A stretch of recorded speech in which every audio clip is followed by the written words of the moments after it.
Boa noite, queridos amigos e vamos mais uma vez reunidos em nome de Jesus, vibrar por nós e pela esta oportunidade que nós estamos tendo de estar revivendo, aprendendo para levarmos para aplicar na nossa vida de todos os dias. Hoje nós tivemos mais uma vez uma experiência muito rica lá na conhecida estrada de Emaús, um episódio que só tem no Evangelho de Lucas, que lembra exatamente a necessidade que nós temos nas horas difíceis de encontrar Jesus. Como a gente vê, Simão e Tadeu, filho de Cleófas, estavam infelizes, preocupados de ver o mestre naquela sexta-feira perecer na cruz e ficaram aturdidos, preocupados e se afastaram de Jerusalém, daqui onde nos encontramos, e foram caminhar para espairecer, para diminuir a dor, a tristeza, a desesperança de ver o seu líder maior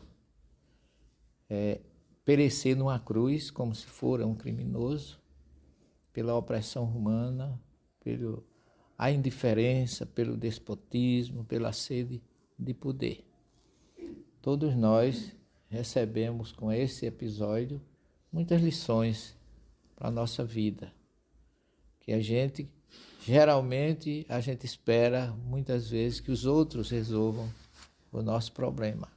Só que Tadeu e Cleófas, Simão e Cleófas estavam numa situação de dor pessoal. Era uma perda muito forte. Jesus resolvia tudo. Tudo que acontecia no grupo, ele chegava lá e automaticamente colocava as coisas em dia. Porque Jesus teve uma característica diferente, mais específica e característica assim dos grandes líderes.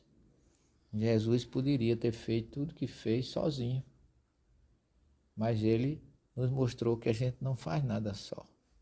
Criou um grupo e preparou. Como um líder, ele mesmo ia mostrando, ensinando, porque o verdadeiro líder é esse que conduz pelo exemplo, pelo testemunho pessoal. E naquela altura, Madalena já tinha dito que tinha encontrado Jesus, mas a maioria não acreditou, por questões exatamente do costume da época da mulher não ter aquela crença, não ter aquela importância no meio do patriarcado judaico.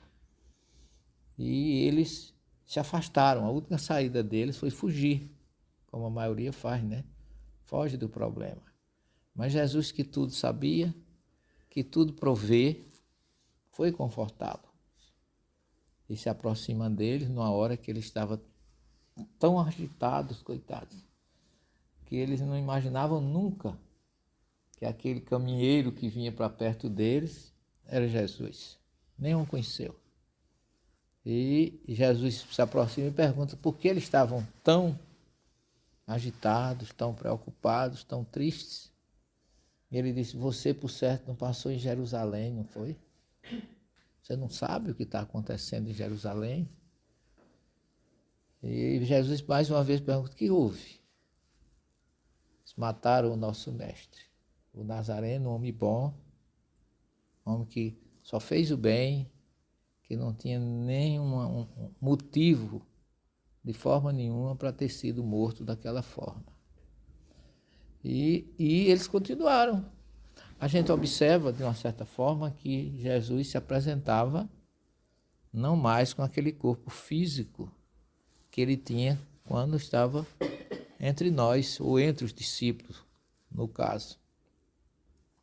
Porque mesmo 3 dias, como diz Lucas, é muito pouco tempo para alguém não se lembrar e não conhecer que era Jesus que estava ali se aproximando deles, né? Mas já era tarde também, começo da noite. Eu acho que eles nem olharam para trás. Ouviram a voz e continuaram automaticamente caminhando. Mas como já era tarde, aí eles convidaram. Fica conosco, já é tarde. E entraram para comer. Prepararam alguma coisa ali naquele lugar que a gente hoje à tarde assistiu aquele filme, né? E quando a comida está pronta, que Jesus parte o pão, aí é que eles conhecem que se tratava dele. Mas no momento que eles conheceram, ele desapareceu. Isso é uma característica realmente de que a aparição dele não era materializado, era perispírito. Por isso que os estudiosos, sempre os teólogos, eles sempre procuram justificar porque é que 12 homens que viveram tão de perto com Jesus por 3 anos, depois que ele é crucificado, ele aparece umas 14 ou 15 vezes e ninguém conhece. Ninguém sabe de quem se trata. E olha que ele apareceu para os discípulos de uma forma materializada. Lá onde nós estivemos, na Galiléia, quando ele aparece lá no capítulo 21 do Evangelho de João, ninguém conheceu. O primeiro que ele identificou foi João, que era aquele que tinha mais afinidade com ele. Isso é o mestre. Aí por que não conheceram também? Aí uns dizem assim, não, porque era muito cedo da manhã, a névoa da evaporação do mar da Galiléia, ele no meio daquela nuvem, pode ser que tenha tirado a característica. Mas, o vulto eu acho que já era suficiente. A questão é que ninguém acreditava na ressurreição. Embora eles conhecessem no princípio judaico, né? E a gente sabe que há uma corrente judaica que acredita ainda hoje, muitas pessoas, muitos católicos, aliás, todos os católicos, todos os protestantes, acreditam numa ressurreição física. Pessoas com muita cultura, que se tornam cristãos ou são cristãos, não acreditam. Aliás, não acreditam que aquele corpo de Jesus era perispiritual, como Kardec diz na Gênesis. Se Jesus teve um corpo fluídico, foi na sua ressurreição. Quer dizer, ele tinha um corpo perispiritual. Os evangelistas dão a entender que era um corpo físico, como um corpo qualquer, embora não justifique a dificuldade deles reconhecerem Jesus. Porque, na verdade, eles tinham visto Jesus com cravos, né, como é o caso de Tomé, que ele teve que mostrar a chaga da lança, porque nenhum reconheceu ou aceitava que fosse ele, porque achavam que ele realmente estava morto. Mas, curiosamente, quem recebeu a visita ou a aparição de Jesus de uma forma não materializada é quem defende melhor esse processo, que foi Paulo na estrada de Damasco. Ele não viu Jesus, ele viu uma luz e ouviu uma voz. Quer dizer, ele foi o único que não viu o corpo fluídico de Jesus. E é quem melhor define o que é a ressurreição, porque todos judeus que acreditam na ressurreição, eles falam de uma ressurreição perispiritual. Os evangelistas não, mas quando Paulo, na sua primeira carta aos Coríntios, capítulo 15, que perguntavam a ele, as pessoas tinham dúvidas, como ainda hoje tem muitas dúvidas, ou talvez não tenha dúvida ao contrário do que deveria ter, muitas com relação a isso. Como é que justifica todo mundo dormindo, esperando um dia para levantar com aquele mesmo corpo que viveu, para chamar isso de ressurreição? E Paulo pergunta, faz uma interrogação, me perguntam como será a ressurreição dos mortos e com que corpo volta. Ora, se eles perguntaram qual era o corpo que voltava, é porque eles sabiam que tinham tido mais de um. Se eles são reencarnacionistas, aí eles perguntaram qual é o corpo que vai voltar. Se eu tive várias... Por exemplo, na ressurreição, quem é que vem? É o corpo de João Batista ou de Elias? Não foram 2 corpos que viveram?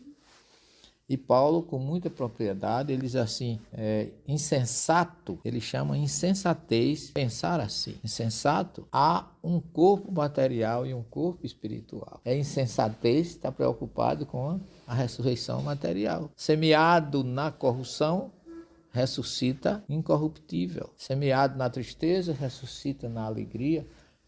Semeado corpo animal, ressuscita corpo espiritual. Então Paulo deixou bem claro, ele que não viu Jesus fisicamente, ouviu só a voz, de que a ressurreição não é física. Esse despertar, como Jesus diz em João também, 5, 28 e 29, esse despertar, como ele diz na parábola do rico e de Lázaro, despertaram no mundo espiritual, mas não foi o corpo físico. Eles morreram e foram enterrados aqui.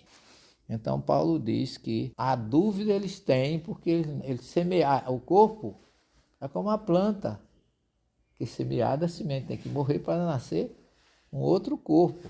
Mas um só é o corpo dos animais. Por que ele diz isso? Porque na formação do homem, na hora que lá no Gênesis 2:7, Moisés disse que o corpo físico está formado, mas Deus inocula um corpo espiritual, uma centelha divina, Nishmat Haim, que é a essência da vida, para a vida física. Mas a centelha divina chama Nishmat Haim, que é uma forma diferenciada do espírito, porque na criação tem o Espírito de Deus, que é o Ruach, tem a essência divina que deriva do Ruach, que é Nishmat Haim, que ao entrar no corpo físico forma o Nefesh, que é o corpo animal. Por isso que Paulo diz, um só é o corpo animal. Aí vai se diferenciando pela essência, pela evolução. Por isso que ele diz, semeado corpo animal, ressuscita corpo espiritual. E ainda fecha a questão dizendo assim, o que eu quero dizer é que carne e sangue não herda o reino dos céus. Carne e sangue no judaísmo é muito bem separado.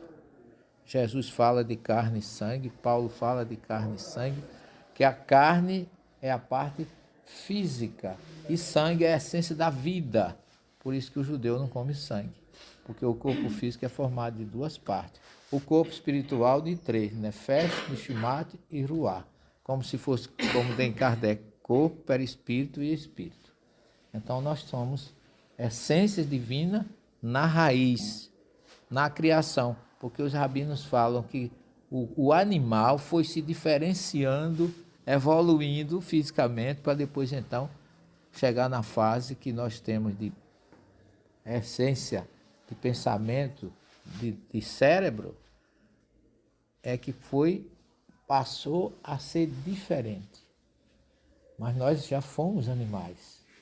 Do meio deles, diz o Gênesis, na análise do texto original, que dessa parte animal é que diferenciou e aperfeiçoou a parte espiritual, que é a centelha divina que existe em nós. Então Jesus foi visto na estrada de Emaús pelos discípulos o seu corpo perispiritual. Não era um corpo físico. A diferença, imagina o perispírito de Jesus como brilha, né? Eu acho que ficava quase transparente também. Era uma dificuldade a mais para eles entenderem. Então, meus irmãos, eu acho que nós hoje, mais uma vez, tivemos a oportunidade de reviver um ambiente muito sagrado para nós. Sagrado porque Jesus aí, como diz o profeta, a sagrada montanha do Senhor, não é a montanha que é sagrada, é Deus que a tornou sagrada. Então, Emaús para nós cristãos é um solo, é um local sagrado, que todos nós devemos guardar em nossos corações, entendendo que nós recebemos de Jesus na hora da dificuldade, é só mentalizar e pensar nele, que a solução com certeza virá. Que ele permaneça conosco. Uma boa noite a todos e até amanhã, se Deus assim nos permitir.